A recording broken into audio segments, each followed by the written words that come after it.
Hello everybody, Sanir, engineer, MBA, and investor, and in today's video we are talking about Eli Lilly buying Verve Therapeutics for basically $1 billion cash, and there's a $300 million deal there with future profits, commercial, all those jargons, words, whatever, all to say $1.3 billion. Okay, let's just call it what it is, $1.3 billion that Verve is sold to Eli Lilly. And this is what we saw in a couple of news outlets. Yesterday it broke the news and a lot of people covered it. A lot of people had mixed feelings. I think let's talk about the negative side first. I think a lot of people kind of saw this news and were like, what, only 1.3? I mean, Verve was supposed to be, if you guys remember in 2021 when they went public, I still remember.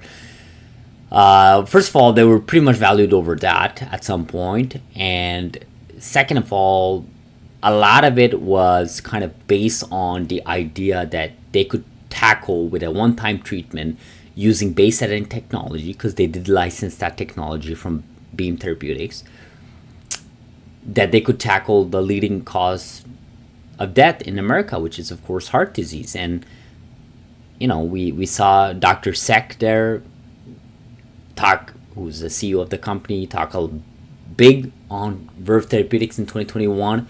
I remember he had a bunch of posts. He was really active on X, and he still is, but at the time, I still remember it was kind of new, I think, for the biotech space to have someone like, you know, Dr. Sek going online and just talking about, you know, the company, talking about the potential of the company, and Eli Lilly coming in and buying this company for basically $1.3 billion.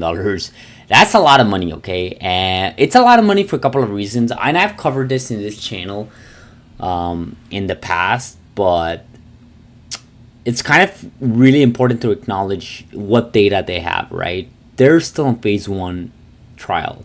In fact, they call it phase 1B trial, which basically means they're still in phase 1. And just as a comparison, just to give you guys a little bit of comparison here, NTLA is basically going to be publishing data by next year for phase 3 of the HAE program, okay, which is a Lonvo-Z program that we covered last video. They just published phase 1, phase 2 data, but phase 3 data is coming out by next year. This company is still in phase 1, okay? So this is not a company that's far in the approval state, okay? Like, this is nowhere near the approval state. What I understood is they had a cash runway until 2027. So I would argue that's not a lot, considering they're still in phase 1, considering that this company, it sounds like this company is doing something that no other company at all is doing. I mean, base editors, obviously that's owned by Beam Therapeutics. Heart disease, I mean, CRISPR Therapeutics is working on that, and many other companies are working on that because it is the leading cause of death.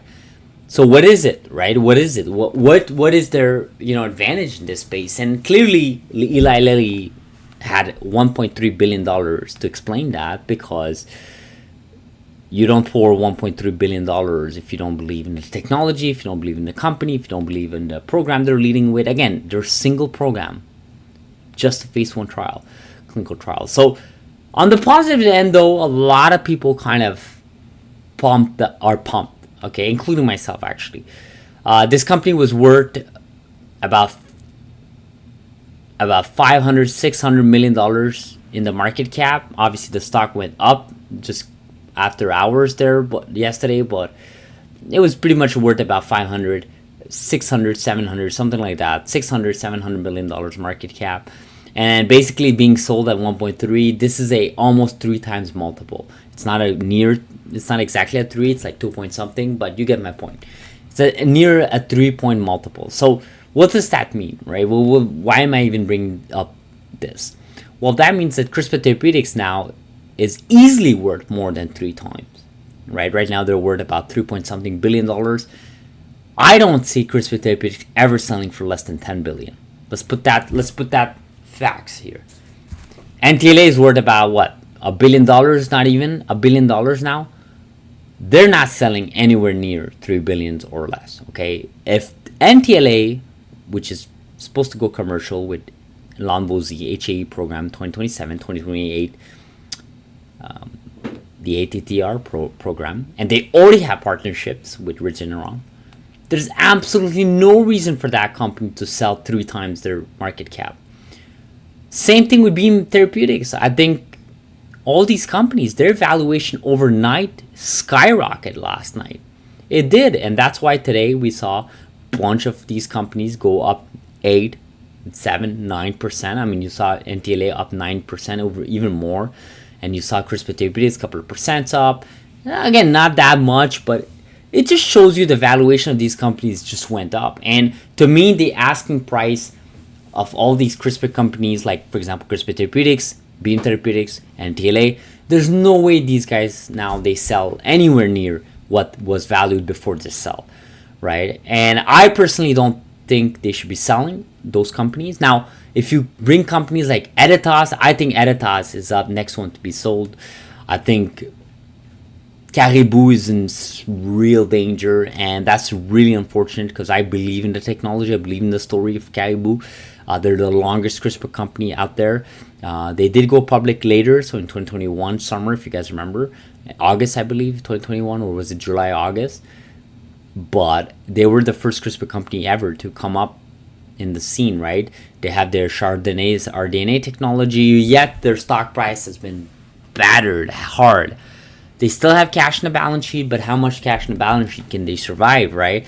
And Eli Lilly obviously took that decision to say, you know what, we want to move on from that. You know, it just doesn't make sense. It just doesn't make sense for them. I mean, why would, you know, for Verve, you know, I feel like Verve was just in this weird spot where they're only in phase 1. They have cash until 2027. They're not ending this bear market. This company's been hammered since 2021, since they literally went public, right? You take a look at their stock price. Ever since they went public, I think a week after they went public, that stock has been going down and down and down and down. Maybe a few cat bounces, but it's been going down. And obviously you can make that argument for other CRISPR companies, but the difference here is this company was in danger with the cash balance sheet and where they were along the lines. If you guys remember, they were held up by like 2-3 months by the FDA for that single program. Back in 2022, I believe it was. 2022, 2023, I think it was. I think it was 2023. They got held up. And, you know, these are red flags, right? For these companies, they're like, this Eli Lilly, huge pharma company, is looking into our company. They're willing to pay up a 3-time premium for whatever we're trading right now. Let's just call it a trade it, accept the royalties, whatever, do our best, and then move on, right? And I think this company kind of done that, right? And that's why a lot of people are disappointed, because you kind of want to see this CRISPR story play out. The last thing we wanted these CRISPR companies is to literally get merged into these. That's not even a merge, right? Get absorbed into these big pharma companies. And then that's it. That the whole innovation of CRISPR dies down like that. I would argue it completely dies down because these big pharma companies are not going to develop 3, 5, 6, 7, 10 programs of CRISPR anytime soon. They're going to take their program, do their best, and then put it to junk, just like they've done with other acquisitions. I mean, one of the things with M&A's acquisition is 2 things, right? Increase your market cap with wowing your shareholders, and obviously also putting that money to use, and that's their best use.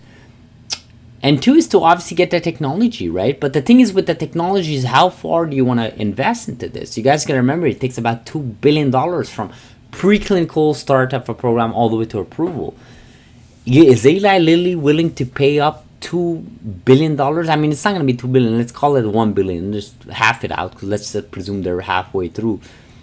They're willing to pay $2.3 billion for one single program. I mean, it is worth it. Don't get me wrong. Heart disease is a leading program, but you guys remember this is a huge pharma company that have shareholders and stakeholders involved to answer to. And that's where a lot of doubts will come in. Now, a lot of positivism is, there's a lot of positivity here. A lot of people believe that, you know, Eli Lilly will deliver. They've done a great job. Why pay 100x in a 10 years when you can pay 3x right now, right? So look, I think everybody has their own right. My personal thoughts on this is, like I said, I think it's a huge win for the CRISPR landscape. A lot of people say CRISPR is here to stay, and that conviction has kind of grown for me. I'm a lot more bullish. There's a couple of arguments I've heard, unfortunately, or fortunately, depending on how you see it, from some bears that CRISPR is a worthless technology, and I'm quoting here. My rebuttal to that is, if it was a worthless technology, then why would Eli Lilly pay $1.3 billion? I mean, people are throwing these numbers like, oh, it's nothing for Eli Lilly. Guys, it is a lot. People will get fired if this doesn't work out. You guys gotta remember, people making these decisions know they won't stay in the company for too long if this acquisition doesn't work out. So it's in their best interest to do these acquisitions with the best interests at heart, right? And that's the number they came up with. So pretty big thing, guys. Pretty big, shocking news. I mean, I think a lot of people were surprised here. 1.3 billion. Again, 1 billion up front, which is pretty much the figure we have to look at. Then there's 300 with the clinical milestones, but just call it 1.3. Let's just go with the headline. 1.3, guys. That's pretty huge. My only ask is for Dr. Sam from CRISPR Therapeutics, John Leonard from, NTLA Therapeutics, and of course Evans from Beam Editors, or rather Beam Therapeutics, calling him Beam Editors now as a company. It's kind of crazy. My only ask is, don't sell out, guys. Don't sell out. Let this play out. You guys got cash in the balance sheet. You have amazing technology. One of those three companies already have a commercial product. There's no reason to sell out anytime soon, and I would argue that there's no point now to sell out because of the valuation has gone so up. There's no way a Moderna, or forget Moderna, they're not even that big anymore with the stock being hit, Pfizer, or any of these big pharma company, Vertex.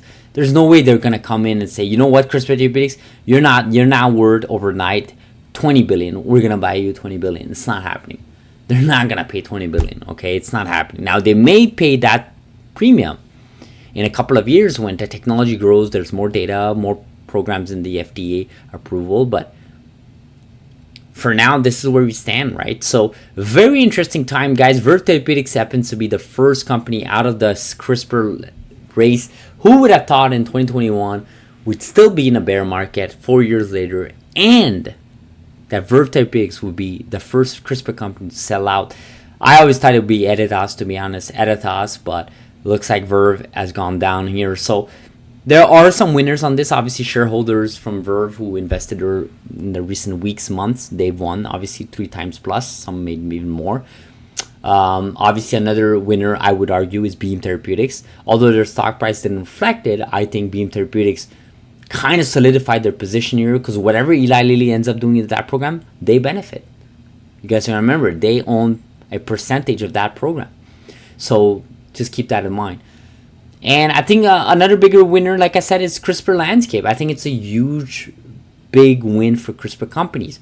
Every company valuation has gone up. If a big pharma company is willing to pay 3 times for a CRISPR company that is still in phase 1, what does that say about CRISPR Therapeutics, Beam Therapeutics, NTLA, or even Caribou? I mean, I'm saying it's more than 3 times. Maybe it's 10 times, right? They're premium now. So that's what I want to say, guys. That's the video for today here. I had something else to also talk about with the FDA, big news, but you know what? I'll make that in the next video. I didn't want to cram too much here. I already went way over here. I went 14, almost 15 minutes here on this Tuesday night. So I'll let you guys be. Thank you so much for watching, guys. Whatever you're doing, wherever you are, hopefully you're fine, you're well. We're almost midweek, so hopefully you're productive. And I will let you guys like that. So please do subscribe. Like this video, guys. Do subscribe again. Like this video again. Let me know in the comments what you guys think about this acquisition. Engagement drive YouTube viewers. And we'll see each other in the next video, guys. Have a beautiful Tuesday evening or night. Thank you.